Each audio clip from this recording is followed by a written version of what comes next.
नमस्कार साथियों, तराई किसान संगठन में मैं प्रदेश मीडिया प्रभारी पश्चिम उत्तर प्रदेश मोहम्मद फरहान आपका स्वागत करता हूं। किसान साथियों, जैसे कि आप तक न्यूज पहुंच चुकी होगी, सभी किसान भाइयों तक हमारे पदाधिकारियों और तमाम किसान भाइयों द्वारा न्यूज पहुंच चुकी है कि 27 दिसंबर को जिला मुरादाबाद के विकास खंड कुंदरकी के गांव ईंधनपुर नगला में एक किसानों की महापंचायत आयोजित की जा रही है, जिसमें राष्ट्रीय अध्यक्ष जी भी तशरीफ ला रहे हैं।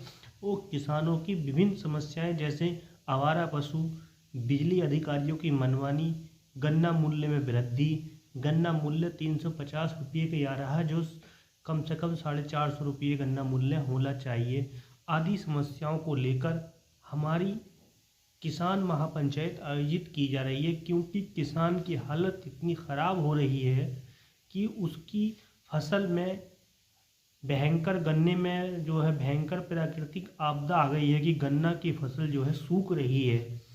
तो एक तो गन्ना निकल नहीं रहा, ऊपर से सरकार भी हम लोगों को गन्ने का भाव कम दे रही है। तो क्या किसानों को ये मुद्दा उठाना नहीं चाहिए?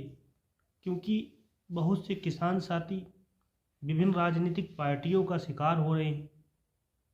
वो समझ नहीं रहे कि राजनीतिक पार्टियां हमारे साथ क्या खेल खेलती हैं।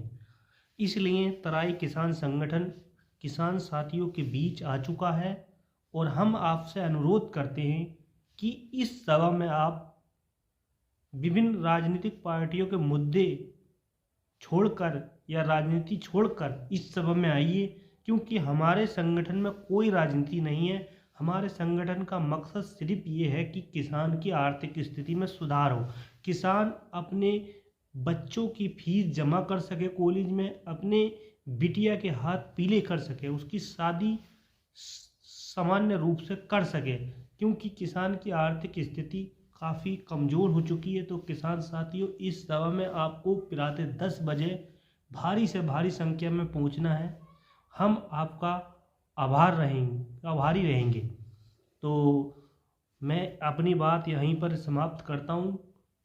तो 27 तारीख को आप भारी संख्या में उपस्थित हों और सभी पदाधिकारियों से भी मैं अनुरोध करता हूं अपने साथ कम से कम 12 या 13 किसान तो अवश्य लाए। एक पदाधिकारी 12-13 किसान लाए तो एक संख्या काफ़ी अधिक होगी। किसान जागरूक नहीं है तो हज़ारों की संख्या में यहाँ पर किसान उपस्थित होंगे। बहुत जोर शोर से तैयारियाँ चल रही हैं। हमारे क्षेत्र के किसानों के बीच काफ़ी उत्साह, तो इसके लिए मैं आपका दिल से आभार व्यक्त करता हूँ और हमेशा आभारी रहूँगा। आप इस सभा में पहुँचकर सभा को सफल बनाएं और किसानों के हित के लिए लड़ाई जारी रखें। धन्यवाद।